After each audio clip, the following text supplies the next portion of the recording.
Hello students, welcome to Grow Tree Academy. Today we start a new chapter of history, class Earth, chapter 7, Women, Caste and Reforms. Women, Caste and Reform. Okay, so we starts.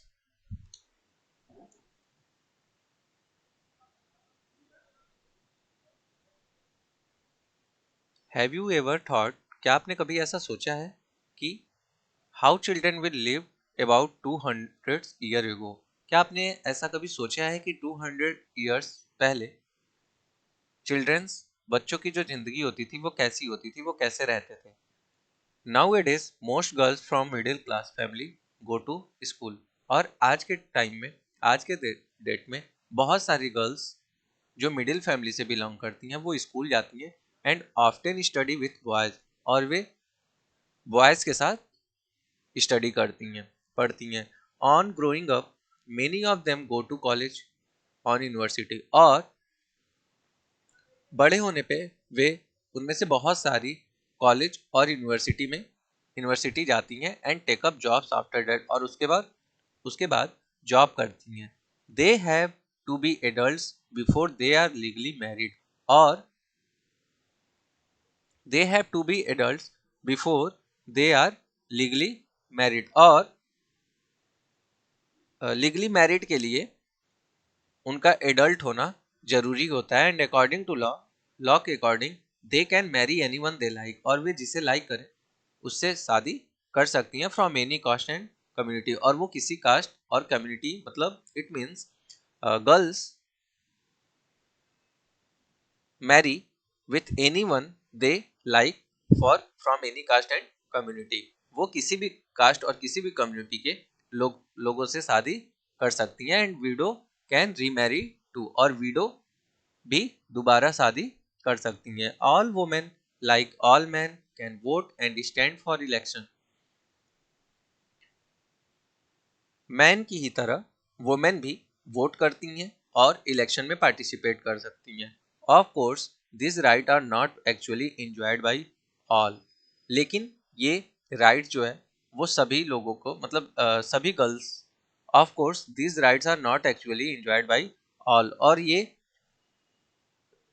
जो rights है वो सभी girls इसका use नहीं कर पाती हैं। Poor people have little और नो एक्सेस टू एजुकेशन। जो गरीब लोग होते हैं उनके पास एजुकेशन या तो बहुत कम होता है या नहीं होता है। And in many families women can not choose there husband. और बहुत सी फैमिली में वुमेन जो होती हैं वो आज के टाइम में भी अपना हस्बैंड खुद से चूज नहीं कर पाती। 200 year ago things where very difficult. और 200 ईयर पहले जो स्थितियां थी गर्ल्स की वो बहुत ही डिफरेंट थी। Most children were married off at an early age. Children बहुत से बच्चों की शादियां जो होती थी वो जल्द हो जाती थी, बहुत कम एज में हो जाती थी। Both Hindu and Muslim man could Mary more than one wife. और बहुत सारे हिंदू और मुस्लिम लोग, जेंट्स जो होते थे, बहुत सारे हिंदू एंड मुस्लिम मेल जो होते थे वो एक से अधिक शादी भी कर सकते थे। In some parts of the country widow were pressed if they choose that by burning themselves on by burning themselves on the funeral pyre of their husband। तो इस तरह से कंट्री के कुछ पार्ट्स में widow were pressed if they chosen death by burning themselves on the funeral pyre of their husband. और husband की death के बाद बहुत सारे विडो वुमेन को आग के साथ जलना पड़ता था। इट मीन्स सती प्रथा जिसे कहते हैं। Okay, women who died in this manner whether willingly or otherwise were called सती। और जो औरतें इस मैनर के थ्रू,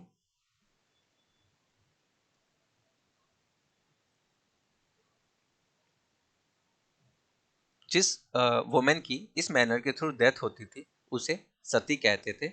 मीनिंग मीनिंग वेरिटस women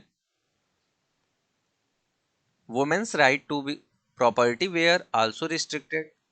Besides, most women had virtually no access to education. Okay, women rights to property were also restricted. Besides, most women had virtually no access to education. बहुत सारी जो औरतें थी वो education नहीं पा उन्हें एजुकेशन नहीं मिल पाता था. In many parts of the country, people believed that if a woman was educated, she would become a widow. और बहुत कंट्री के बहुत सारे पार्ट्स में प्रीवियस चैप्टर में भी हम लोगों ने पढ़ा था कि औरतें जो पढ़ती जिस हस्बैंड की वाइफ पढ़ती थी उन्हें ये माना जाता था कि वो विडो हैं. In many parts of the country people believe that if A women was educated. Country के बहुत सारे पार्ट्स में लोगों का ये विश्वास था कि वुमेन यदि एजुकेटेड है it means she would become a widow. तो इसका मतलब ये था कि वह जल्द ही क्या होगी, विडो हो जाएगी. इस तरह का बिलीफ सिस्टम एक कंट्री के वेरियस पार्ट्स में देखने को मिलता था. Difference between man and women they are not the only ones in society.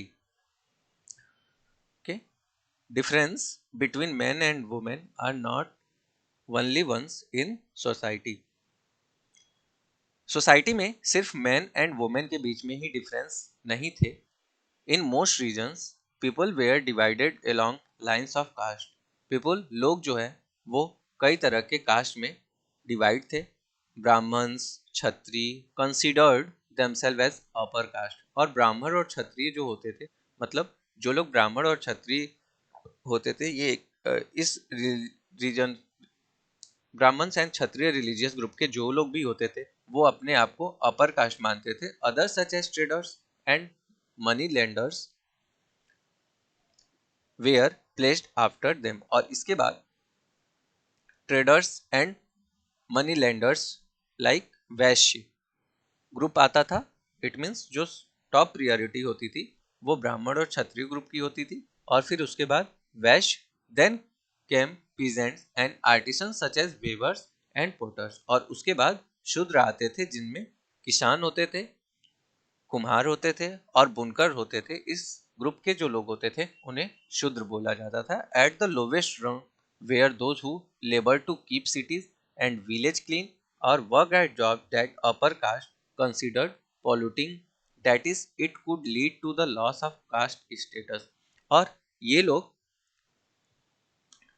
Cities और विलेज में सफाई का काम करते थे और अपर कास्ट मतलब ब्राह्मण और क्षत्रिय जिस वर्ग को कंसीडर करते थे उस काम को ये लोग करते थे. तो इस तरह से ये एक कास्ट स्टेटस का बहुत बड़ा लॉस था. The upper caste also treated many of this group at the bottom as untouchable. और अपर कास्ट के द्वारा अनटचेबल इस छोटे कास्ट के जितने भी लोग होते थे उन लोगों को वो अनटचेबल मानते थे. They were not allowed to enter temples. उन्हें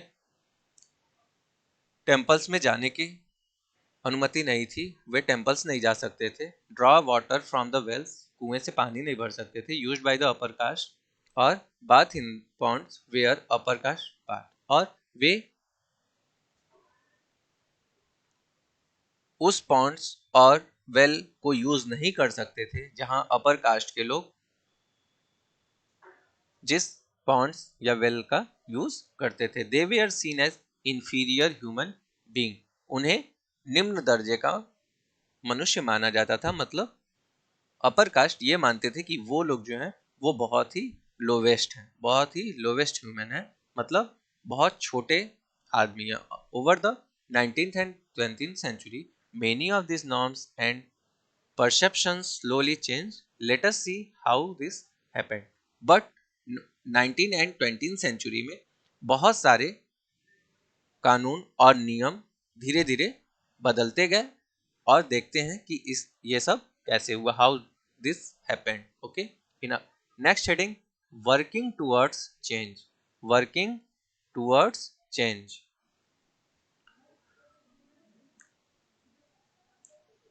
from the early From the early 19th century, we find debates and discussion about social customs and practices taking on a new character. Okay, 19th century में 19वीं century के starting से ही हमें social जितने भी रीति रिवाज थे और जितने भी प्रैक्टिसेस थी उन सबसे संबंधित उस पर डिस्कशन और जो डिस्कशन था जो उस पर जो बहस होती थी वो सारे क्या हो गया, धीरे धीरे चेंज होते गए. One important reason for this was the development of new forms of communication. और इसका एक जो सबसे इम्पॉर्टेंट रीजन था वो ये था कि कम्युनिकेशन के नए फॉर्म जो हैं वो डेवलप हो रहे थे. For the first time book, newspaper, magazine, leaflets and pamphlet were printed. ये सारे कम्युनिकेशन के डेवलपमेंट की वजह से बुक्स लोगों ने पढ़ना शुरू कर दिया, न्यूज़पेपर प्रिंट होने लगे, मैगजीन्स का यूज़ लोगों ने किया, लिफलेट्स का यूज किया, पैम्पलेट प्रिंट होने लगे. तो इन सारी चीज़ों की वजह से कम्युनिकेशन डेवलपमेंट हुआ.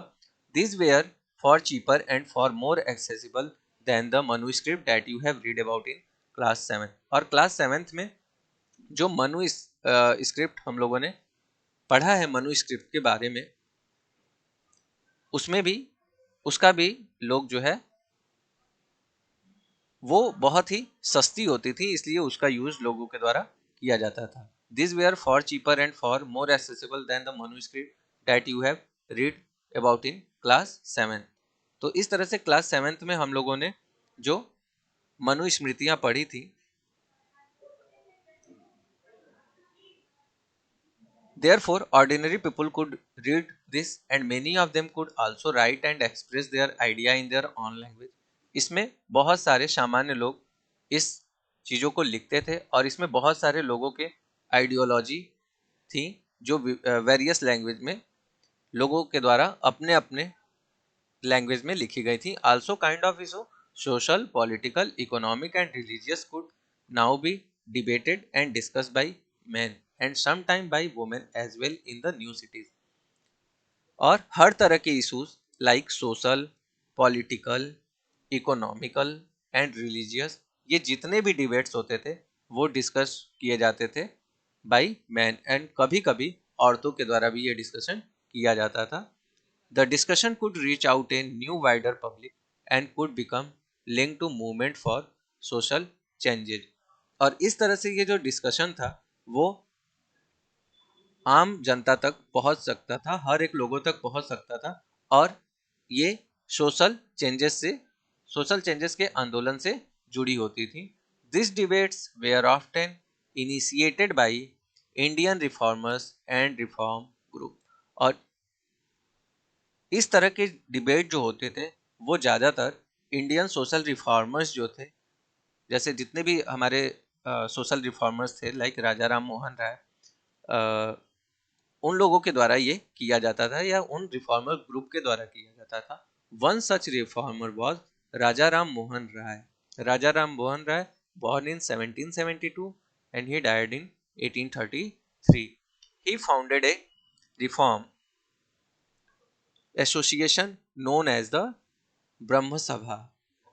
राजा राम मोहन राय ने एक एसोसिएशन फॉर्म किया था जिसका नाम था ब्रह्म सभा और बाद में इसे ब्रह्म समाज के नाम से जाना गया. और ये इन्होंने कलकत्ता में इस एसोसिएशन को इस्टेब्लिश किया था. People such as Ram Mohan Roy, Raja Ram Mohan Roy are described as reformer because they felt that changes were necessary in society and unjust practice needed to be done away with. और people such as Ram Mohan Roy are described as reformer. लोगों ने उन्हें reformer की संज्ञा इसलिए दी थी, इसलिए उन्हें रिफॉर्मर कहा जाता था. क्यों? क्योंकि उन्होंने फील किया था कि सोसाइटी में चेंजेस जो है वो जरूरी है and unjust practice needed to be done away with. और जितने भी अननेसेसरी प्रैक्टिसेस हैं उनसे दूर होना भी जरूरी है. They thought that the best way to ensure such change was by persuading people to give up old practices and adopt a new way of life. और इस तरह से उनका ये मानना था कि लोग जो है लोगों को इस बात के लिए जो है वो प्रेरित करना चाहिए कि वे पुराने आइडियोलॉजी को छोड़ के, पुराने प्रैक्टिसों को छोड़ के नई प्रैक्टिस को, लाइफ की नई प्रैक्टिस को अडॉप्ट करें। Okay, Ram Mohan Roy was known to spread the knowledge of Western education in the country and bring about greater freedom and equality for women। राजा राम मोहन राय जो है वो वुमेन की इक्वेलिटी के लिए जो है कई सारे थॉट भी दिए थे और इन्होंने उस पर वर्क भी किया था। अभी हम लोग इनकी एक एक रिफॉर्म पढ़ेंगे। इंडियन रिफॉर्मर ये क्यों कहे जाते हैं। Mohan Roy was keen to spread the knowledge of western education in the country। राजा राम मोहन राय को वेस्टर्न एजुकेशन का प्रचार करने और about greater freedom and equality for women, और वुमेन्स के लिए ज़्यादा फ्रीडम और इक्वलिटी लाने के फेवर में वो हमेशा वर्क करते थे। He wrote about the way women were force to bear the burden of domestic work, confined to home and the kitchen and not allowed to move out and become educated। और उन्होंने इस बारे में लिखा भी है कि वुमेन को जबरदस्ती घर के कामों में बांध करके रखा जाता है, confined to the home and the kitchen।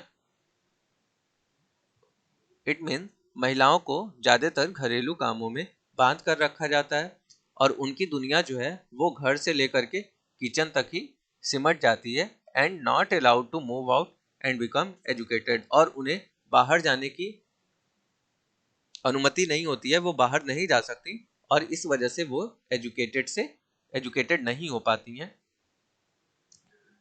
तो ये राजा राम मोहन राय की फिगर गिवन है। Raja Ram Mohan Roy painted by Rembrandt Peale in 1833। Raja Ram Mohan Rai is a Indian reformers changing the lives of changing the life of widow की life changes करने की कोशिश जो की गई थी राम मोहन राय के द्वारा, ये हम लोग इस हेडिंग में पढ़ने वाले हैं। Ram Mohan Rai was particularly moved by the problem widow faced in their lives। राजा राम मोहन राय इस चीज से बहुत ज्यादा दुखी थे कि विडो वुमेन्स को किस तरह से अपनी लाइफ में प्रॉब्लम फेस करनी पड़ती है। He began a campaign against the practice of sati, और इसकी वजह से उन्होंने एक मूवमेंट चलाया था जिसका नाम है, एक कैंपेन चलाया था, एक अभियान चलाया था, उसका नाम है sati. We already know about sati. Ram Mohan Roy was well versed in Sanskrit, Persian and several other Indian and European language. Raja Ram Mohan Roy Sanskrit, पारसी और भी कई इंडियन और यूरोपियन लैंग्वेज के जानकार थे।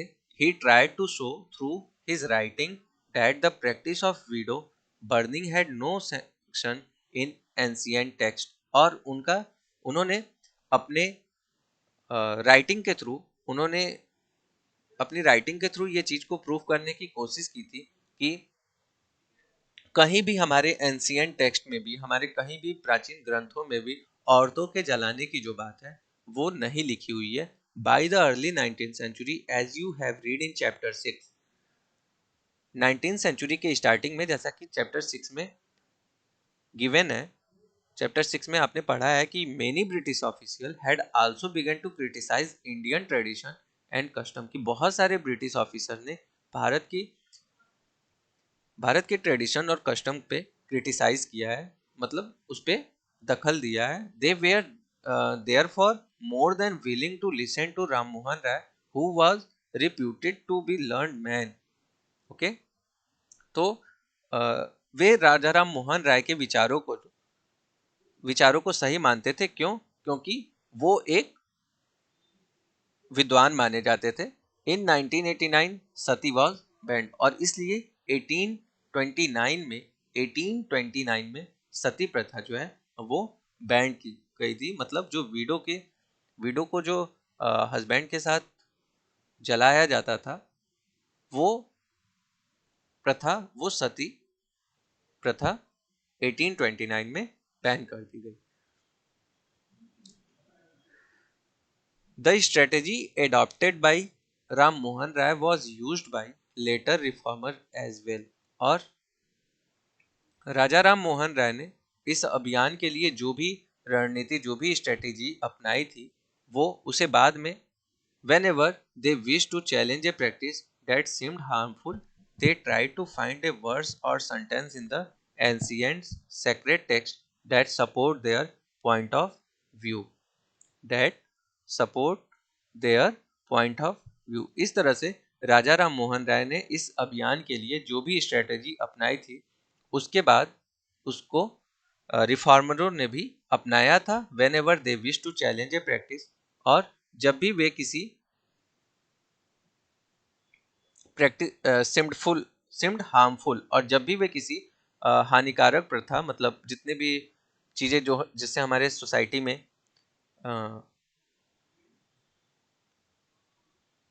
में जो भी हमारी बुराइयां थी, उन सब को चुनौती देना चाहते थे, तो इसलिए अक्सर जो है वो टेक्स्ट को ढूंढते थे, जो हमारे एंशिएंट टेक्स्ट्स थे उसको ढूंढते थे कि उसमें वो चीजें पॉइंट ऑफ व्यू हैं कि नहीं है, ताकि उनकी जो सोच है, उनकी जो आइडियोलॉजी है, उसको सपोर्ट मिल सके। जैसे कि उन्होंने बताया था कि हमारे किसी भी एंशिएंट टेक्स्ट में औरतों को जलाने की बात नहीं लिखी हुई है, तो इस तरह से टेक्स्ट के थ्रू उन्हें एक सपोर्ट मिलता था लोगों का, और चीजें जो है वो बैंड होती थी।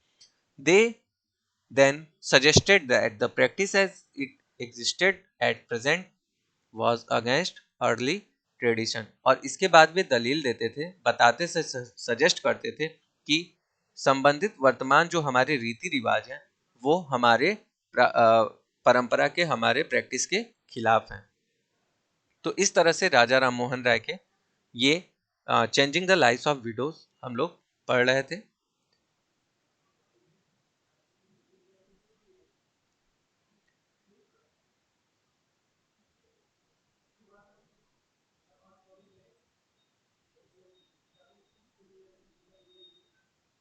Okay, so we first tie them down to the pyre. पहले हमें पहले हमें पहले हम उन्हें लड़कियों में बांध देते हैं। ये जो राजा राम मोहन राय published many pamphlets to spread his idea। राजा राम मोहन राय ने अपने आइडिया को प्रचारित करने के लिए कई सारे पैम्पलेट जो है, बहुत सारे पर्चे लिखे थे। Some of this were written as a dialogues between the advocate and critic of a traditional practice. Here is one such dialogue on sati. तो ये जो सती प्रथा पे उन्होंने जो डायलॉग दिए थे, उसमें फर्स्ट है advocate of sati, means sati के समर्थक। Women are by nature of inferior understanding without resolution, unworthy of trust. Many of them, on the death of their husband, become desirous of accompanying them, but to remove every chance of their trying to escape from the blazing fire in burning them, we first tie them down to pill। तो यहाँ पे वो बता रहे हैं कि औरतें जो हैं वो नेचुरली जो होती हैं वो कम समझदार होती हैं, और बिना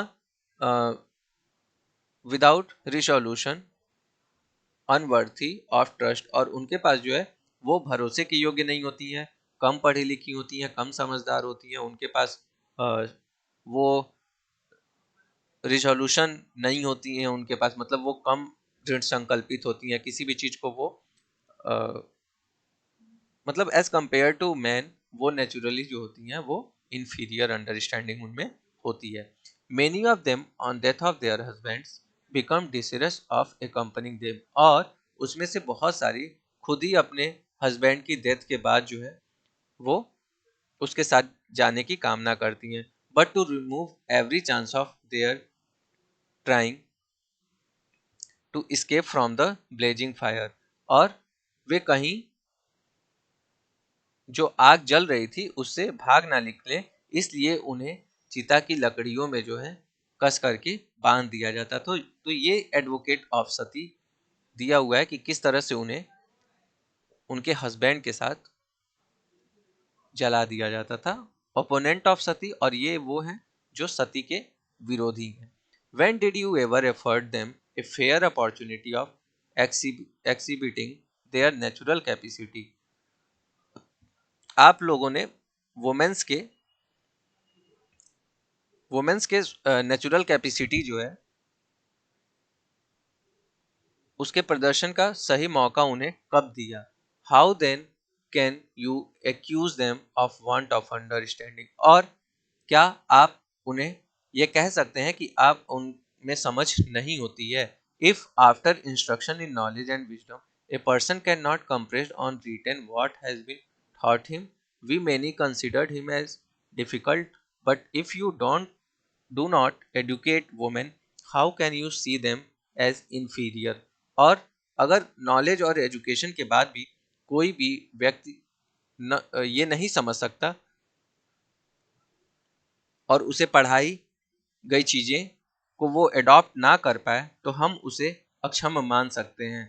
लेकिन अगर तुम औरतों को पढ़ने का मौका ही नहीं दोगे, तो तुम उसे ये कैसे कह सकते हो कि वो इन्फीरियर है? मतलब अगर हम किसी को एजुकेशन ही ना कराएं, तो हम ये कैसे कह सकते हैं कि उसके पास जो है वो नॉलेज नहीं है या वो मतलब पढ़ नहीं सकता? मतलब ये है कि यहाँ पे कहने का ये मतलब है कि उन्हें वो अपॉर्चुनिटी नहीं दी गई, उन्हें एजुकेशन ही नहीं दिया गया, और बिना एजुकेशन दिए हम उन्हें ये मान लेते हैं नेचुरली कि वो जो है वो पढ़ लिख नहीं सकते। For instance, one of the most famous reformers, Ishwar Chandra Vidyasagar, used the ancient text to suggest that widow could remarry। और एग्जाम्पल के लिए एक सबसे फेमस रिफॉर्मर्स हैं, उनका नाम गिवन है Ishwar Chandra Vidyasagar. So after Raja Ram Mohan Roy, we read about Ishwar Chandra Vidyasagar. Ishwar Chandra Vidyasagar use the ancient text to suggest that widow could remarry. और उन्होंने एंशिएंट टेक्स्ट के को यूज करके उसके बेसिस पे ये सजेस्ट किया कि विडो जो होती हैं उनको रीमैरी कर लेना चाहिए, वो रीमैरी कर सकती हैं, मतलब फिर से शादी कर सकती हैं। His suggestion was adopted by British official and a law passed in 1856। तो उनके इस सजेशन को ब्रिटिश अधिकारियों ने मान लिया और 1856 में एक लॉ पास किया गया। इसके थ्रू परमिटेड विडो रीमैरिज, और इसके थ्रू विडो को रीमैरिज के लिए परमिट मतलब विडो रीमैरिज एक्ट पास हुआ, जिसके थ्रू विडो जो है वो फिर से शादी कर सकती थी। तो ये एक्ट पास हुआ था इन 1856। Those who were against the remarriage of widow opposed Vidyasagar and even boycotted him। और जो लोग रीमैरिज एक्ट के विरोध में थे, उन लोगों ने those who were against the remarriage of widow opposed Vidyasagar and even boycotted him। और जो लोग विडो रीमैरिज एक्ट के अपोज में थे, उन लोगों ने विद्यासागर का बहिष्कार किया, उनका बायकॉट किया। By the second half the 19th century, the movement in favour of widow remarriage spread to the other parts of the country. और 19th सेंचुरी मतलब इट मीन्स 19th सेंचुरी के हाफ से भी ज़्यादा के टाइम के बाद ये मूवमेंट जो है विडो रीमैरिज, वो पूरे इंडिया के कई पार्ट्स में फैल गया। In the Telugu speaking area of the Madras presidency, in the Telugu speaking area of the Madras presidency के तेलुगु स्पीकिंग एरिया में, मीन्स वो एरिया जहाँ पे स्पीकिंग ज़्यादा बोली जाती थी, तेलुगु ज़्यादा स्पीक करते थे उस एरिया में लोग।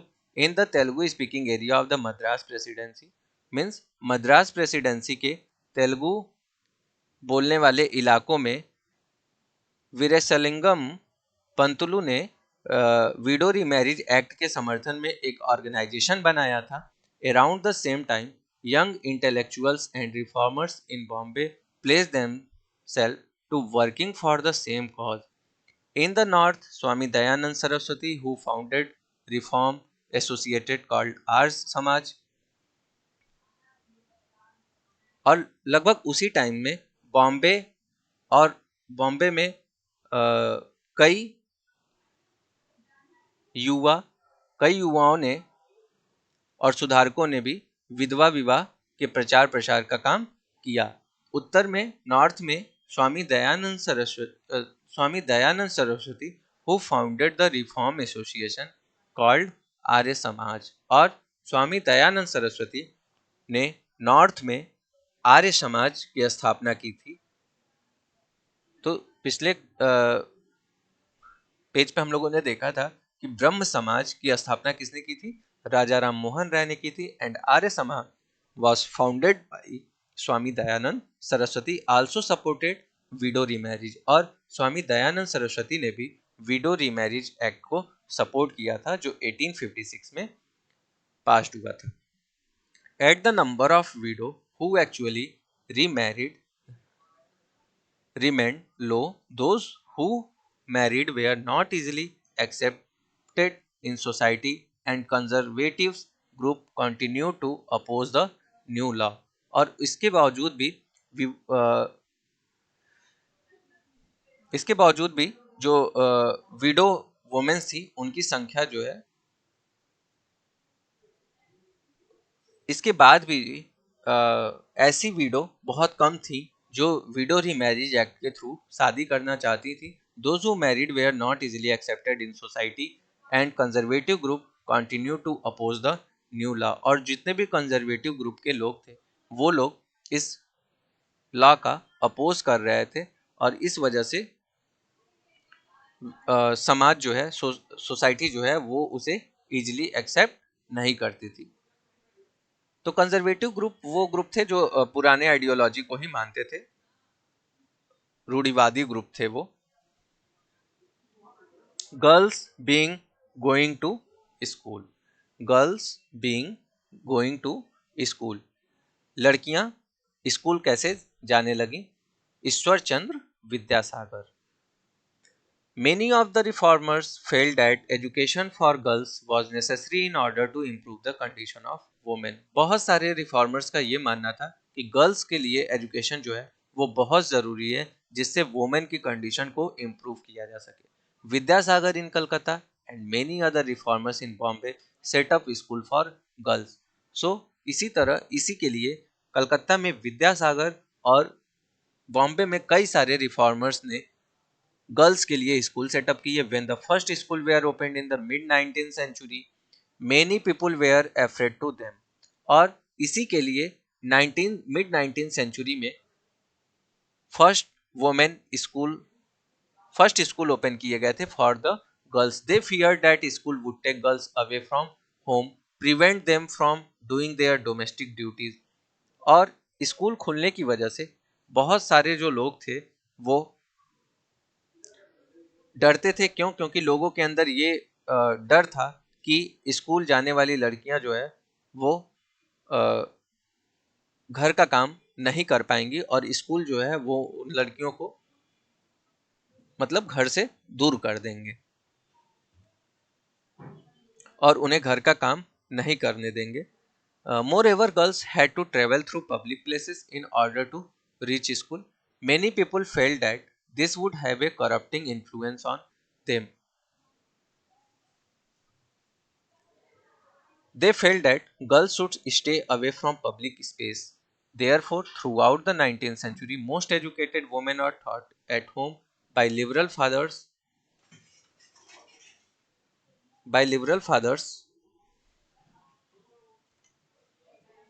or husbands. Sometimes women taught themselves. Do you remember that what you read about Ras Sundari Devi in your book Social and Political Life last years? She was one of those who secretly learned to read and write in flickering light of candles at night. तो ये ईश्वर चंद्र विद्यासागर और भी कई reformers थे। इन लोगों की वजह से गर्ल्स के लिए फर्स्ट स्कूल ओपन किया गया था, और बहुत सारे लोगों का ये भी मानना था कि गर्ल्स को जो है वो पब्लिक प्लेस से दूर रहना चाहिए। ठीक है, तो ये हम लोगों ने ईश्वर चंद्र विद्यासागर की आइडियोलॉजी के बारे में पढ़ा कि कैसे जो है गर्ल्स स्कूल जाना स्टार्ट की थी। In the later part of the century school for girls were established by the Arya Samaj in Punjab and Arya Samaj in Punjab and Jyotirao Phule in Maharashtra. और 19th सेंचुरी में आर्य समाज द्वारा पंजाब में एंड ज्योतिराव फूले के द्वारा महाराष्ट्र में लड़कियों के लिए स्कूल खोले गए थे।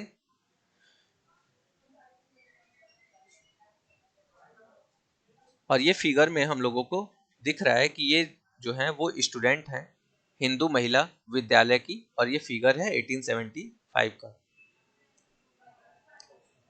इन aristocratic Muslim household in north India women learn to read and Koran in Arabic. North India के जो एरिस्टोक्रेटिक मुस्लिम होते थे, जो कुलीन होते थे, जो नोबेल होते थे, उनकी घर में जो मुस्लिम हाउस होल्ड थी वो अरबिक सीखना शुरू की थी। They were taught by women who came home to teach. और उन्हें जो है घर पर पढ़ाने के लिए वोमेन टीचर्स आती थी। Some reformers, such as Mumtaz Ali, reinterpreted verses from the Quran to argue for women education. The first Urdu novel began to be written from in the late 19th century, or the first Urdu novels began to be written from the late 19th century. और पहला जो Urdu novel लिखा गया था वो 19th century के आखिर में लिखा गया था।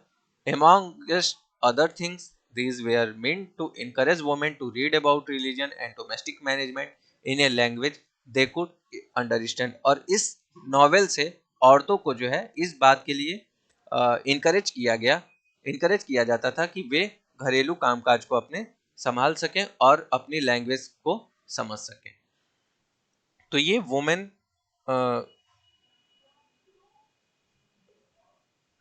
रिफॉर्मर्स और इंडिया के जितने भी रिफॉर्मर्स हैं इस तरह से वुमेन की कंडीशन को धीरे धीरे डेवलप कर रहे थे। Women write about women, women write about women, और महिलाओं के बारे में महिलाएं ही लिखने लगी। Women write about women. From the early 20th century Muslim women like the Begum of Bhopal played a notable role in the promoting education among women. और 20th सेंचुरी के स्टार्टिंग में ही बहुत सारी मुस्लिम वुमेन ने वुमेन एजुकेशन को बढ़ावा देने के लिए कई इंपॉर्टेंट रोल को निभाया था।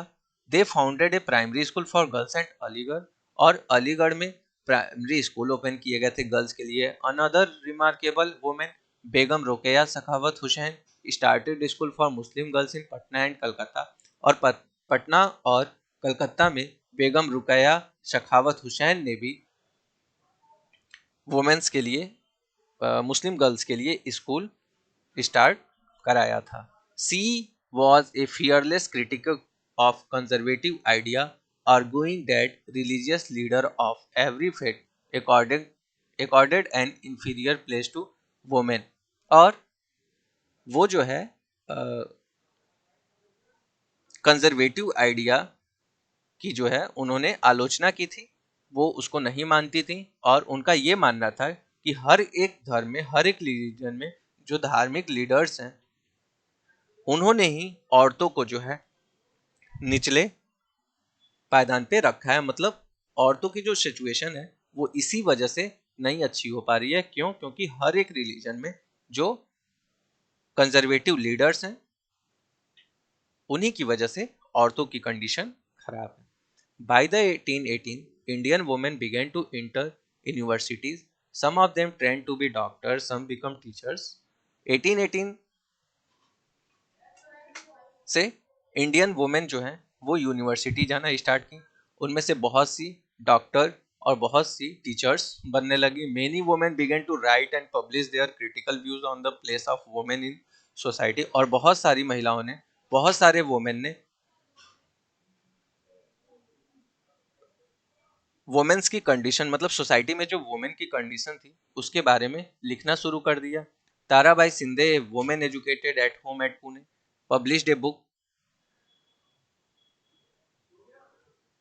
published a book Stri Purush तुला स्त्री परसु Tulana a comparison between women and man. मतलब इस जो बुक में ये जो स्त्री पुरुष तुलना, स्त्री मतलब वुमेन, पुरुष मतलब मैन, एंड तुलना मीन्स उन दोनों के बीच में जो डिफरेंस जो कंपेयर किया गया था। तो ये जो बुक थी ताराबाई शिंदे की, नाम था उसका स्त्री पुरुष तुलना, criticising the social differences between man and women. तो इस तरह से इस बुक में मैन एंड वुमेन के बीच में जो डिफरेंस थे उसकी आलोचना की थी, उसके क्रिटिसाइज किए थे। Pandit Ramabai a great scholar of Sanskrit, Pandita Ramabai जो थी, पंडिता रमाबाई वो एक संस्कृत की बहुत अच्छी स्कॉलर्स थी। Failed that Hinduism was oppressive towards women and wrote a book about the miserable lives of upper caste Hindu women. Hindu women, she founded a widow home at Pune to provide shelter to widows who had been treated badly by their husband relatives. और उन्होंने पूना में जो है एक window के लिए एक home भी प्रोवाइड कराया था, और इसमें वो विडो रहती थी जिनके हस्बैंड्स के रिलेटिव जो है उस विडो के साथ बहुत बैड ट्रीट करते थे, बहुत बुरे व्यवहार करते थे। Here women were trained so that they could support themselves economically. और जो वुमेन खुद को ट्रेंड करना चाहती थी उन्हें वो इकोनॉमिकली सपोर्ट करती थी। Needless to say all this more than are alarmed the Orthodox. For instance, many Hindu nationalists felt that Hindu women were adopting Western ways and that this would corrupt Hindu culture and erode family values. Orthodox Muslims were also worried about the impact of these changes. तो simple सी बात थी कि इसकी वजह से जितने भी लोग थे, needless to needless to say, all this more than alarmed the Orthodox. For instance, many Hindu nationalists felt that Hindu women were adopting Western way and that this would corrupt Hindu culture and erode family values. और बहुत सारे Hindu nationalist का ये मानना था कि हिंदू औरतें जो हैं अगर वेस्टर्न कल्चर्स को अडॉप्ट करेंगी तो इससे हमारा जो हिंदू कल्चर है वो करप्ट हो जाएगा एंड इरोड फैमिली वैल्यूज, और इससे जो है फैमिली के जो संस्कार हैं वो क्या होंगे, खत्म हो जाएंगे। Orthodox Muslim where also worried about the impact of changes. और जो रूढ़िवादी मुस्लिम थे, जो ऑर्थोडॉक्स मुस्लिम थे, उनका भी यही मानना था कि इससे जो है उनके भी कल्चर बदल जाएंगे और इसको लेकर के वे काफी चिंतित थे। As you seen, by the end of the 19th century, women themselves were actively working for reform. They wrote books, edited magazines, founded school and training centers. तो इस तरह से आपने देखा कि किस तरह से 19th सेंचुरी के आखिरी में वुमेन जो है वो बुक लिखने लगी, मैगजीन एडिट करने लगी, स्कूल जाने लगी, ट्रेनिंग सेंटर्स जाने लगी एंड सेटअप वुमेन एसोसिएशन, और वुमेन एसोसिएशन भी सेटअप करने लगी from the early 20th century. और 20th सेंचुरी के स्टार्टिंग में they formed political pressure group to push through laws for female suffrage and better health care and education for women. और वो जो है वुमेन्स के लिए वोट की मांग करने लगी, उनके बेटर हेल्थ केयर उन्हें प्रोवाइड कराया जाए, वुमेन्स को एजुकेशन प्रोवाइड कराया जाए। Some of them joined various kinds of nationalist and socialist movement from the 1920। और बहुत सारी उसमें से कुछ वुमेन्स ने 1920 के बाद से जो कई टाइप के हमारे नेशनलिस्ट मूवमेंट थे उसमें भी पार्टिसिपेट किया था, और सोशलिस्ट मूवमेंट में भी। मतलब राष्ट्रीय और सामाजिक, नेशनलिस्ट और सोशलिस्ट जितने भी मूवमेंट थे उसमें कुछ महिलाओं ने 1920 के उस नेशनलिस्ट और सोशलिस्ट मूवमेंट में पार्टिसिपेट किया था जो 1920 के बाद हुए थे। In the 20th century, leaders such as Jawaharlal Nehru and Subhash Chandra Bose lent their support to demand for greater equality and freedom for women. और 20th सेंचुरी में जवाहरलाल नेहरू और सुभाष चंद्र बोस जैसे नेताओं ने भी महिलाओं के लिए स्वतंत्रता और इक्वलिटी के समर्थन की बात की थी.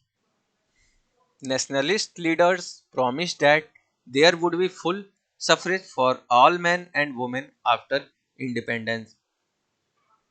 और उन सभी नेशनल लीडर्स ने औरतों को ये विश्वास दिलाया, ये आश्वासन दिया कि हमें फ्रीडम मिलने के बाद हम सभी पुरुषों और वुमेन्स को वोट देने का राइट देंगे. तो ये प्रॉमिस नेशनल लीडर्स के थ्रू की गई थी वुमेन्स को. However, till then they asked women to concentrate on the anti-British struggle. और इस तरह से उन्होंने वुमेन्स को जो ब्रिटिश राज था उसके स्ट्रगल में जोर लगाने को कहा कि जिससे हम आज़ादी मिल सके हमें और हम वुमेन्स और मेंस को वोट का राइट्स दे सकें. And law against child marriage given year, मतलब पहले हम लोगों ने पढ़ा है कि शादियां जो होती थी वो बहुत ही कम एज पे हो जाती थी, तो ये उसके भी अगेंस्ट में एक लॉ बनाया गया था.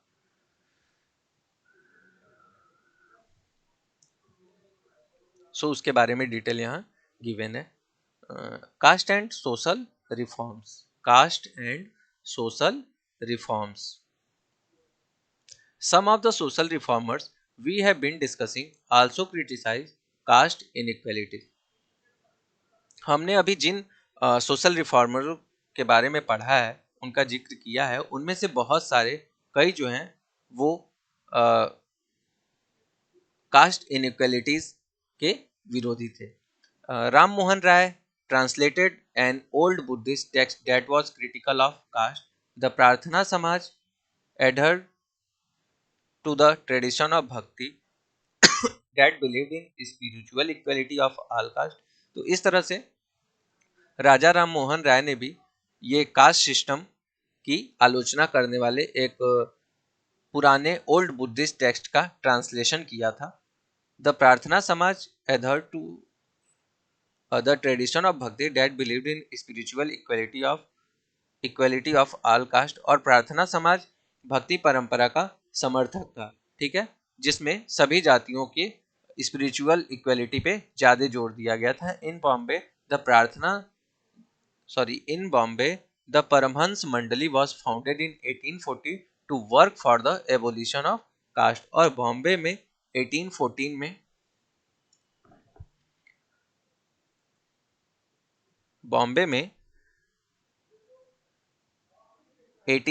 में परमहंस मंडली स्टेबल की गई थी, उसका गठन किया गया था for the abolition of caste system को खत्म करने के लिए. Many of this reformers and members of reform association were people of upper caste. और इसमें से बहुत सारे जो मेंबर्स होते थे, many of this reformers and members of reform association, तो इस तरह से बहुत सारे रिफॉर्मर्स और मेंबर्स ऑफ रिफॉर्म एसोसिएशन, मतलब रिफॉर्म एसोसिएशन के जो मेंबर्स होते थे वो मोस्टली अपर कास्ट के पीपल होते थे. Often in secret meeting this reformers would violate caste taboos on food and touch in an effort to get rid of the hold of caste prejudice in their life. तो इस तरह से secret meeting करके ये जितने भी reformers थे वो फूड एंड टच, मतलब फूड एंड टच का मतलब ये था यहाँ पे कि हम लोगों ने अभी पढ़ा है कि जो अपर कास्ट के लोग होते थे वो छोटे कास्ट के लोगों को उस कुएं का यूज नहीं करने देते थे जहां से वो पानी यूज करते थे, उन्हें अनटचेबल मानते थे. तो इस तरह की प्रैक्टिसेस जो थी उसके लिए वहां पे सेक्रेट मीटिंग करके उसके लॉ का उल्लंघन करते थे in an effort to get rid of the hold of caste prejudice in their life. और इस तरह से वे अपने जीवन में भी जितने भी कास्ट प्रिजुडिस थी उससे वो निजात पा सके. There were also other who question the injustice of the caste social order during the course of the 19th century. और कई ऐसे भी लोग थे जो जातीय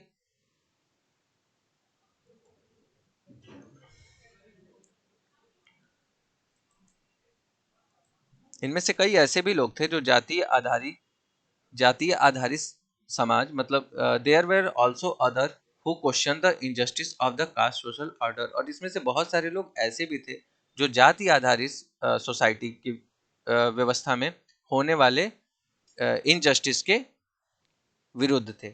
मतलब उसके उसके विरोध में थे, उसके अपोज में थे. During the course of the 19th century Christian missionaries began setting up school for tribal groups and lower caste children. और 19th सेंचुरी के ड्यूरेशन में क्रिश्चियन मिशनरीज जो थी वो ट्राइबल ग्रुप्स के लिए, जितने भी ट्राइबल ग्रुप्स के लोग थे उनके लिए school and lower caste childrens, और जितने भी लोअर कास्ट के बच्चे थे उनके लिए मिशनरीज उनके लिए स्कूल खोलना स्टार्ट कर दी. This children were thus equipped with some resource to make their way into a changing world. और इस तरह से, इस प्रकार ये जितने भी बच्चे थे इनको बदलती These children were thus equipped with some resource to make their way into a changing world. और इस तरह से इन बच्चों को एक चेंजिंग वर्ल्ड में अपने अपने रास्ता ढूंढने का मौका मिल गया था. क्यों? क्योंकि उन्हें स्कूल मिल गया था जो क्रिश्चियन मिशनरी के थ्रू स्टेबल किए गए थे. At the same time the poor began leaving their village to look for jobs. और उसी समय जो पुअर लोग थे वो अपने गांव को छोड़ने लगे जॉब के लिए. That were opening up in the cities. वो शहर में जॉब खोजने के लिए गाँव को छोड़ने लगे. There was work in the factories that were coming up and job in municipalities. Think of the new demand of labor this created. Drains had to be dug, roads laid, building constructed, and cities cleaned. This required coolies, daggers, carriers, bricklayers, sewage cleaners, sweepers, palanquin bearers, rickshaw pullers. Where did this labour come from. तो ये सारे labours कहाँ से आते, जिस चीज़ की ज़रूरत पड़ती थी, ऊपर ये सारे गिवन है. The poor from the village and small town, many of them from low caste, began moving to the cities where there was a new demand for labour. और जहाँ पे इस तरह से जितने भी लोअर कास्ट के और गरीब लोग थे वो गाँव से शहर की तरफ मूव करने लगे. क्यों? क्योंकि वहां पे लेबर्स की डिमांड थी. Some also went to work in plantation in Assam. और उसमें से बहुत सारे प्लांटेशन के वर्क के लिए Assam, Mauritius, Trinidad and Indonesia चले गए. Work in the new location were often very hard, but the people for low caste saw this an opportunity to get away from the oppressive hold that upper caste landowners exercised over their lives and the daily humiliation they suffered. इस तरह से कई सारी जो opportunity थी, कई सारे जो प्रॉब्लम फेस करनी पड़ रही थी उसको उन लोगों ने फेस किया. क्यों? क्योंकि इन लोगों को ऑलरेडी अपर कास्ट के थ्रू अपने गांवों में भी, गांव मतलब अपर कास्ट के थ्रू वो हमेशा एक्सप्लॉइट किए जाते थे. तो इस तरह से उन्हें गांवों में भी प्रॉब्लम फेस करनी पड़ती. तो और उन्हें उनके पास एक अच्छा मौका था वहां से बाहर निकलने का. तो इस तरह से वो लोग उस अपॉर्चुनिटी के लिए उस प्रॉब्लम को भी फेस करते थे.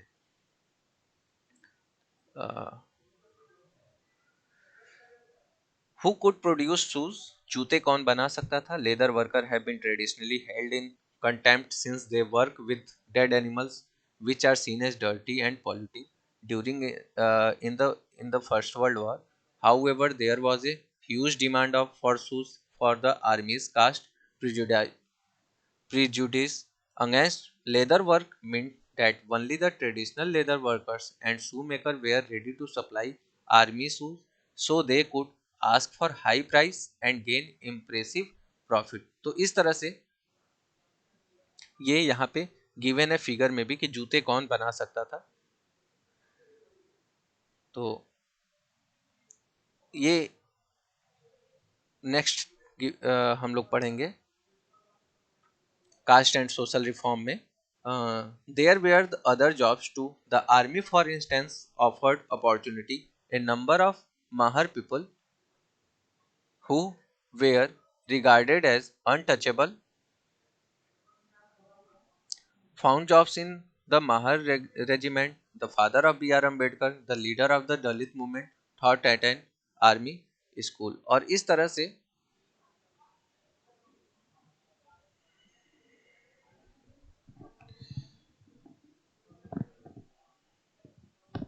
There were other jobs too, इस तरह से जो अदर जॉब भी सामने आ रही थी। The army for instance offered opportunity, जैसे आर्मी में बहुत सारी अपॉर्चुनिटी आ रही थी। But a number of Mahar people who were regarded as untouchable, लेकिन जो माहर पीपुल थे जिन्हें अनटचेबल माना जाता था, found a job in the Mahar regiment, और माहर रेजिमेंट में उनके लिए जॉब्स अपॉर्चुनिटी थी। The father of B R Ambedkar, the leader of the Dalit movement, और डॉक्टर भीमराव अंबेडकर जो थे वो उन्हें दलित मूवमेंट का फादर भी कहा जाता है। Thought at an army school, वो आर्मी स्कूल में ही पढ़ाते भी थे।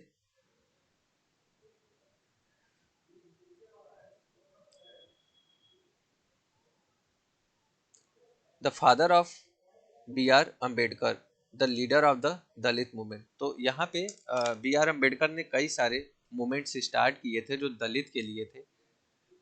उन्हें फादर ऑफ कॉन्स्टिट्यूशन भी बोलते हैं। तो उन्होंने तो दलित मूवमेंट में पार्टिसिपेट किया ही था। दलित मूवमेंट को उन्होंने बहुत आगे ले गए, उसके लिए बहुत सारी लड़ाइयाँ लड़ी, कई रिवॉल्यूशन उन्होंने किए। तो इसलिए बी आर अम्बेडकर तो उस तरह के थे ही, और उनके फादर्स भी जो थे वो एक बहुत बड़े दलित मूवमेंट के लीडर्स थे। The father of B R Ambedkar means B R Ambedkar ji के जो पिता थे वो the leader of the Dalit movement, वो दलित मूवमेंट के नेता थे। Taught at an army school, और वे आर्मी स्कूल में एक टीचर भी थे। तो इस तरह से माहर कास्ट जो था वो अनटचेबल माना जाता था। No place inside the classroom and figures given here, Dublas of Gujarat carrying mangoes to the market. तो ये फिगर में हम लोग देख रहे हैं कि किस तरह से जो है वो वोमेन जो है वो गुजरात के दुबला समुदाय के लोग बाजारों में आम पहुंचा रहे हैं। तो ये दुबला जो है वो एक कम्युनिटी थी गुजरात की। Demands for equality and justice, demand for equality and justice. Gradually, by the second half of the 19th century, people from within the non-Brahmins caste began organizing movement against caste discrimination and demand social equality and justice. 19th century में जितने भी non Brahmins थे वो लोग इस caste discrimination के against अपनी आवाज उठाने लगे and demand social equality and justice, और सोशल इक्वलिटी की मांग करने लगे। क्यों? क्योंकि बहुत ज़्यादा डिस्क्रिमिनेशन हमें Brahmin Kshatriya means upper caste and lower caste के बीच देखने को मिलता था। The Satnami movement in central India was founded by Ghasidas, और सतनामी मूवमेंट जो था वो सेंट्रल इंडिया में फाउंड किया गया था घासीदास के through, who worked among the leather workers and organised a movement to improve their social status. और उन्होंने लेदर वर्कर्स के सोशल स्टेटस को बढ़ाने के लिए एक मूवमेंट स्टार्ट किया था। In the eastern Bengal, Haridas Thakur Matua sect worked among Chandala cultivators. Haridas questioned Brahmanical texts that supported the caste system. In what is present day Kerala, a guru from Ijava caste, Sri Narayan Guru, proclaimed the idea of unity for his people. तो इस तरह से in eastern Bengal, east Bengal में हरिदास ठाकुर के मतुआ पंथ ने, मतुआ जो है एक पंथ था, मतुआ पंथ ने चंडाला कल्टीवेटर्स के बीच काम करना शुरू किया। ठीक है। Haridas question Brahmanical text that support the caste system.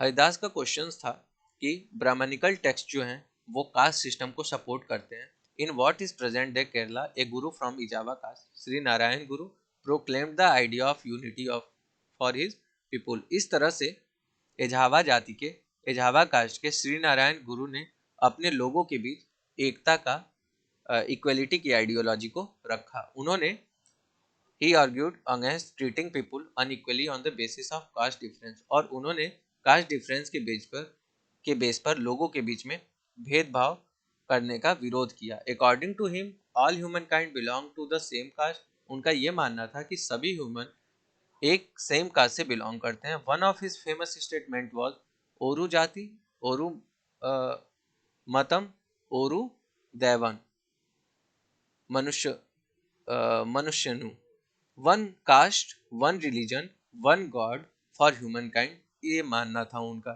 ये उनकी आइडियोलॉजी थी। All this sects were founded by leaders who came from non Brahmin caste and work amongst them. इन सभी जितने भी ये पंथ हैं, जितने भी ये सेक्ट हैं, इन सबकी जो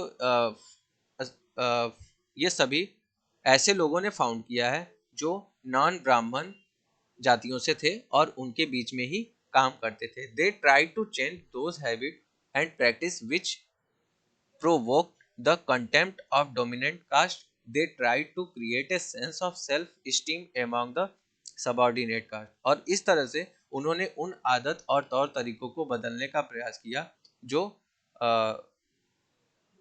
जो बड़ी जातियों का अपमान करने के लिए उन्हें उकसाती थी। उन्होंने सबऑर्डिनेट कास्ट में भी स्वाभिमान का, मतलब रिस्पेक्ट का भाव पैदा करने का प्रयास किया। तो इस तरह से हम लोगों ने श्री नारायण गुरु के बारे में पढ़ा। एंड गुलामगिरी ज्योतिराव फुले। गुलामगिरी के बारे में भी हम लोग पढ़ते हैं। One of the most local One of the most vocal amongst the low caste leaders were was Jyotirao Phule. Jyotirao Phule जो है वो निम्न जाति मतलब लो कास्ट के नेताओं में से एक थे।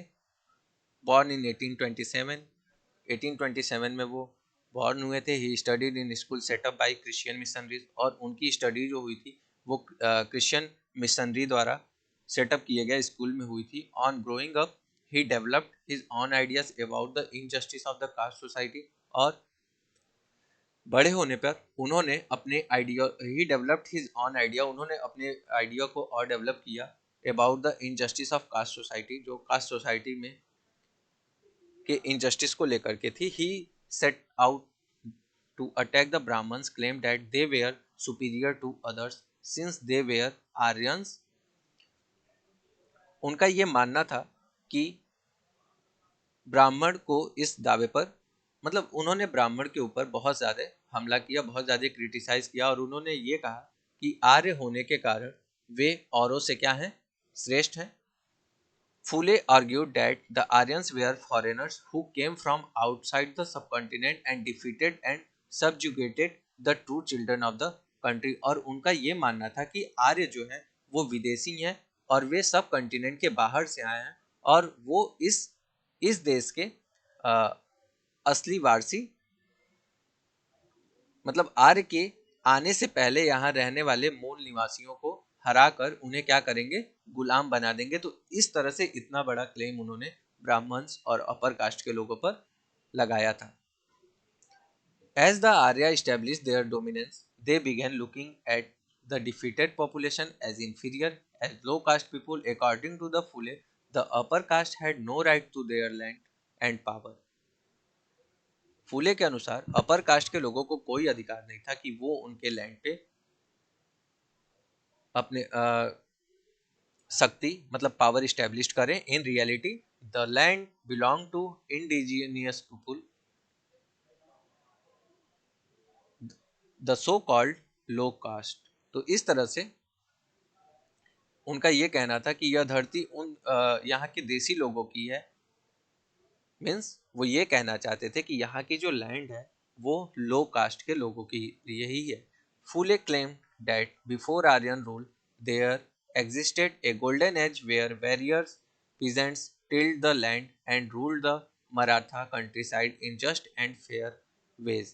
तो इस तरह से फूले जो थे उन्होंने ये क्लेम किया कि आर्यों के शासन से पहले यहाँ पे क्या था, गोल्डन टाइम था। यहाँ का जो समय था वो गोल्डन टाइम था, मीन्स बहुत अच्छा टाइम था। लेकिन व्हेन जब warrior peasant till the land and rule the Maratha countryside in just, और उनका ये कहना था कि आर्य से पहले यहाँ पे जो टाइम था वो बहुत अच्छा था। क्यों? क्योंकि यहाँ पे योद्धा किसान जो थे, वैरियर पीजेंट जो थे, वो जमीनों को जोतते थे और मराठा देहात पर न्यायपूर्ण तरीके से शासन करते थे। ये ज्योतिराव फुले का तर्क था। He propose that Shudras and Atishudras should unite to challenge caste discrimination. The Satya Shodhak Samaj and association Phule founded propagated caste equality, और कास्ट इक्वलिटी लाने के लिए ज्योतिराव फुले ने सत्य शोधक समाज की स्थापना की थी।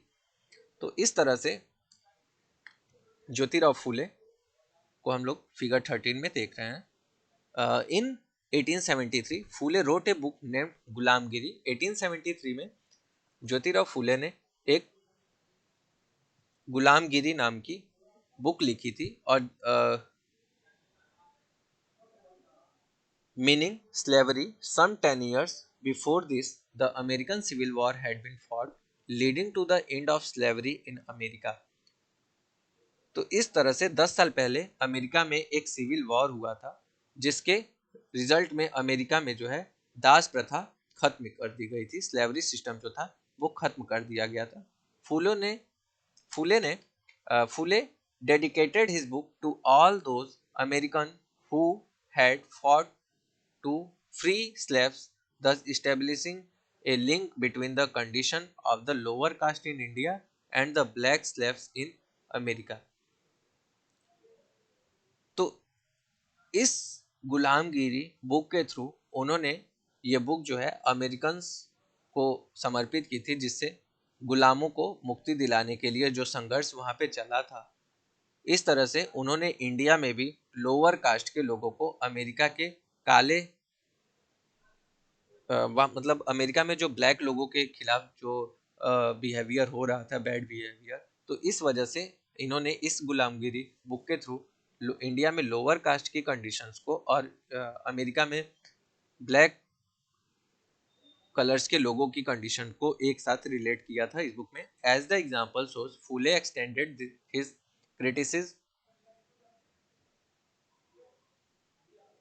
of the caste system to argue against all forms of inequality. He was concerned about the plight of upper caste women, the miseries of the laborer, and the humiliation of the low caste. This movement for caste reform was continued in the 20th century by other great Dalit leaders like Dr. B.R. Ambedkar in Western India and E.V. Ramaswamy Naicker in the south. तो इस तरह से ज्योतिराव फुले ने higher cast में जो women's की problem थी, जो लेबर की प्रॉब्लम थी, और जो लोअर कास्ट के लोगों की प्रॉब्लम थी, इन सब पे उन्होंने चिंता व्यक्त की थी। और सोशल रिफॉर्मर्स का यह जो आंदोलन है वो 20th सेंचुरी में वेस्टर्न इंडिया में doctor B R Ambedkar and south में ईवी रामास्वामी नायकर के द्वारा चलाया गया, और ये जो है ऐसे ही कंटिन्यू हुए। तो इस तरह से हम लोग देख रहे हैं कि कैसे कास्ट स्ट्रगल लोअर कास्ट और अपर कास्ट में इस स्टोरी में, और सबके जितने भी सोशल रिफॉर्मर्स हैं उन लोगों की आइडियोलॉजी किस तरह की डिफरेंट है। Who could इंटर्स temples. मंदिर में कौन जा सकता था, टेम्पल में कौन इंटर कर सकता था। Ambedkar was born into A Mahar family. Ambedkar जो थे वो एक महार परिवार में, एक महार फैमिली में पैदा हुए थे। As a child he experience what caste prejudice meant in everyday life. और बचपन में उन्होंने इस बात को बहुत नज़दीक से देखा था, उन्होंने इस बात को रियलाइज किया था कि रोजाना की जिंदगी में, डेली की लाइफ स्टाइल में कास्ट सिस्टम का क्या रिजल्ट होता है, क्या इम्पैक्ट होता है। In school he was force to sit outside the classroom on the ground. और स्कूल में उन्हें क्लास के बाहर जमीन पे बैठना पड़ता था। And was not allowed to drink water from taps that upper caste children use. और उन्हें स्कूल में टैप भी यूज करने का, पानी पीने के लिए टैप भी यूज नहीं कर पाते थे। वो क्यों? क्योंकि वहां पे अपर कास्ट के बच्चे उसे यूज करते थे। After finishing school he got a fellowship to go to the US for higher studies. और स्कूलिंग एजुकेशन कंप्लीट करने के बाद ही गॉट ए फेलोशिप, और वो फेलोशिप पाए और यूएस से चले गए हायर स्टडीज के लिए। On his return to India in 1990, और जब वो 1919 में इंडिया वापस लौटे, he wrote extensively about upper caste power in contemporary society. तो उन्होंने भारत में लौटने पर, इंडिया में लौटने पर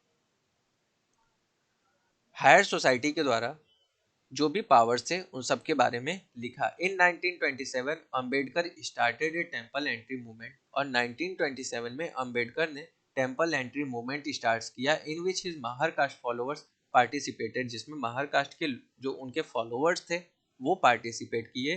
ब्राह्मण priest were outraged when the Dalit used water from the temple tank. और इस तरह से ब्राह्मण जो होते थे वो एकदम गुस्से में हो जाते थे, एकदम मतलब आउटरीच, बहुत ज़्यादा गुस्सा होना, आग बबूला होना। ब्राह्मण जो होते थे वो बहुत ज़्यादा क्रोधित हो जाते थे, बहुत ज़्यादा गुस्सा हो जाते थे जब दलित मंदिर के टेम्पल टैंक का यूज करते थे। Ambedkar lead 3 such movement for temple entry between 1927 and 1935।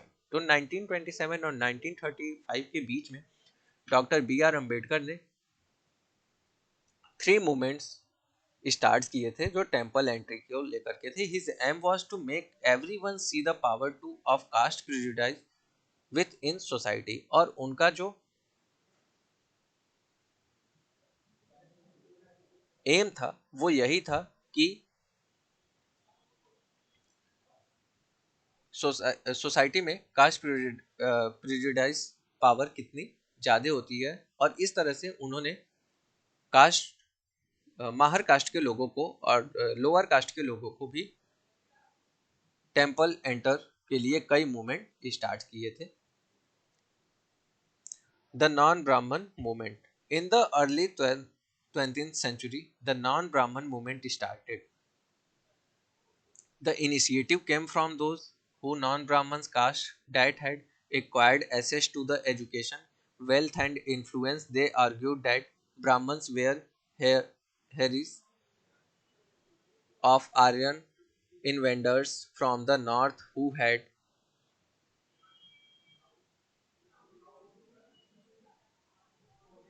had conquered southern lands from the original inhabitants of the regions. तो 20th सेंचुरी में जो नॉन ब्राह्मण मूवमेंट्स स्टार्ट हुए थे, the initiative came from those non Brahmin caste that had acquired access to education. और ये प्रयास जो है, वो इनिशिएटिव, ये प्रयास उन नॉन ब्राह्मण कास्ट का था जिन्हें एजुकेशन, वेल्थ एंड इन्फ्लुएंस और प्रभाव हासिल हो चुका था। उनका ये मानना था कि ब्राह्मण तो उत्तर से आए उन आर्य आक्रमणकारियों के क्या हैं, वंशज हैं। जैसा कि हम लोगों ने अभी पहले भी पढ़ा है कि ज्योतिराव फूले भी ये बता रहे थे कि ये जो है आर्य जो है वो बाहर से आए हुए हैं, आर्य समाज के वंशज हैं। और ये यहाँ के मूल निवासी देशी द्रविड़ नस्लों को क्या करेंगे, हराकर यहाँ की पार्ट्स पर विजय, मतलब यहाँ के पार्ट्स को अपने कब्जे में ले लेंगे और उन्हें सत्ता पर, they also challenge Brahmanical claims to power. और इस तरह से उन्होंने सत्ता पर जितने भी ब्राह्मणिकल क्लेम्स थे उन पर उनको चुनौती भी दी थी। ईवी रामास्वामी नायकर और पेरियार, ईवी रामास्वामी नायकर जिन्हें इनका निक नेम है Periyar, as he was called, came from a middle class family, जो कि एक मिडिल क्लास फैमिली से बिलोंग करते थे। Interestingly he had been an ascetic in his early life and had studied Sanskrit scriptures carefully, और इन्होंने जो है संस्कृत शास्त्रों का भी बहुत ही गंभीरता से, बहुत ही केयरफुली तरीके से स्टडी की थी। Later he became a member of the Congress, और बाद में वो कांग्रेस के एक लीडर बन गए। Only to leave it in disgust when he found that a feast organised by nationalist seating arrangement followed caste distinctions, that is the lower caste were made to sit at a distance from the upper caste. और इस तरह से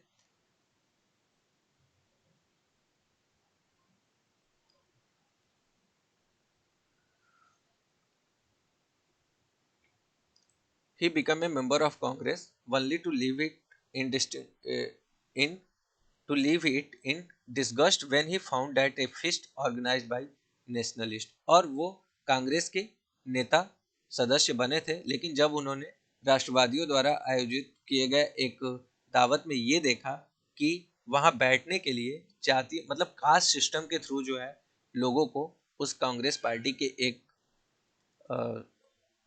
session में बैठाया जा रहा है, तो उन्होंने पार्टी को छोड़ दिया। और इस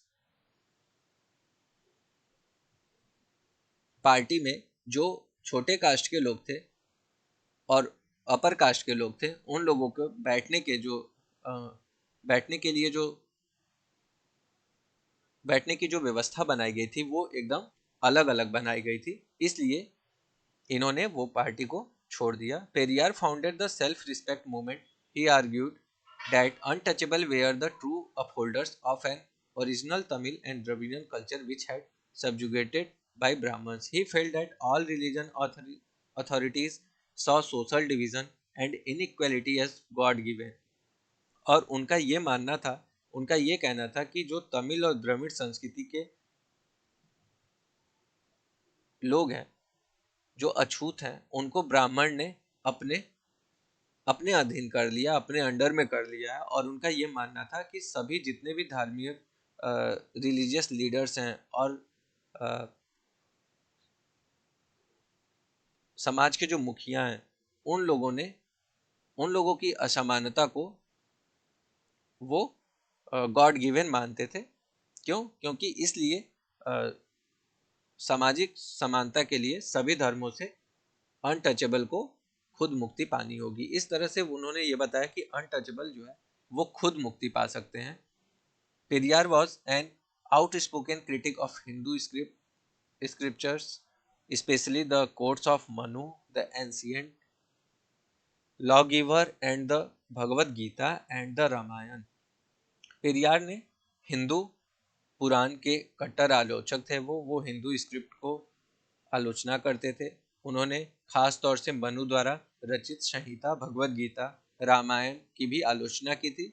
और उनका ये मानना था कि ब्राह्मणों ने निचली जातियों पर, नीचे के कास्ट के लोगों पर अपना पावर और वुमेन्स पर पुरुषों का पावर स्थापित करने के लिए मतलब इसी पुस्तक का सहायता लिया। मतलब वो हिंदू स्क्रिप्चर्स जितने भी थे, जितने भी हिंदू बुक्स, हिंदू रिलीजियस बुकें थी, उन सबकी आलोचना पेरियार करते थे। क्यों? क्योंकि उनका ये मानना था कि जितने भी ब्राह्मण हैं वो इन्हीं बुक के थ्रू हम लो कास्ट कम्युनिटी के लोगों पे और वुमेन्स पे अपनी पावर इस्टेब्लिश किए हैं। This assertion did not go unchallenged. The forceful speeches, writing and movement of lower caste leaders did lead to rethinking and some self-criticism among upper caste nationalist leader। और ये जो दलीलें दी गई थी ये लोगों को समझ में नहीं आई। The assertions did not go unchallenged. The forceful speeches, writing and movement of lower caste leaders did lead to rethinking and some self। और इस तरह से जो लोअर कास्ट के लोग थे, जो लोअर कास्ट के लीडर्स थे, उन लोगों के भाषण, उन लोगों के राइटिंग्स और आंदोलन से उच्च जाति के राष्ट्रवादियों को, उच्च जातीय राष्ट्रवादी नेताओं के बीच जो है कुछ मतलब क्रिटिसिज्म स्टार्ट हुआ, but orthodox Hindu society also reacted by founding Sanatan Dharma Sabha and the Bharat Dharma Mahamandal in the north. लेकिन ऑर्थोडॉक्स हिंदू सोसाइटी ने सनातन धर्म सभा एंड भारत धर्म महामंडल नॉर्थ में स्टेबल किया and association like the Brahmin Sabha इन बंगाल, और बंगाल में ब्राह्मण सभा स्टेबल किया गया। The object of this association was a full caste distinction as a cornerstone of Hinduism, and so how this was sanctified by scriptures. Debates and struggle over caste continued beyond the colonial period and are still going on in our towns। और इस तरह से वे ये साबित करना चाहते थे कि इस बात को धार्मिक ग्रंथों में भी मान्यता मिली हुई है कि debates and struggle over caste continued beyond the colonial period and are still going in our towns। तो इस तरह से हम आज भी ये जो स्ट्रगल है कास्ट का, कास्ट सिस्टम का, वो हमारे सोसाइटी में चल रहा है, जारी है। तो इस तरह से हम लोगों ने देखा इस चैप्टर में कि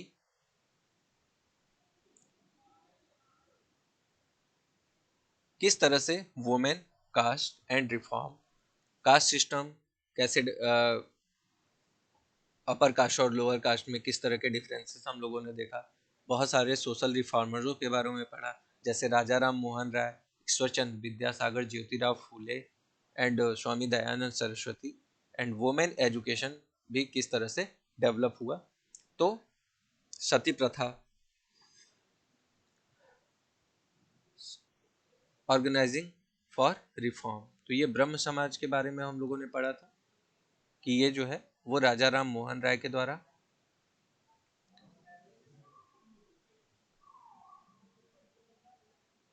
फाउंड किया गया था। And Derozio and Young Bengal, Henry Derozio के through, and Ramakrishna Mission and Swami Vivekananda, Prarthana Samaj, वेद समाज एंड अलीगढ़ मूवमेंट। अलीगढ़ आंदोलन जो है वो सर सैयद अहमद खान के द्वारा चलाया गया था। तो इस तरह से ये चैप्टर जो है हम लोगों का वुमेन कास्ट एंड रिफॉर्म्स ये कंप्लीट हो गया।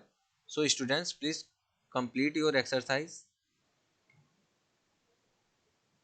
Okay, and revise these chapters again. Thank you class.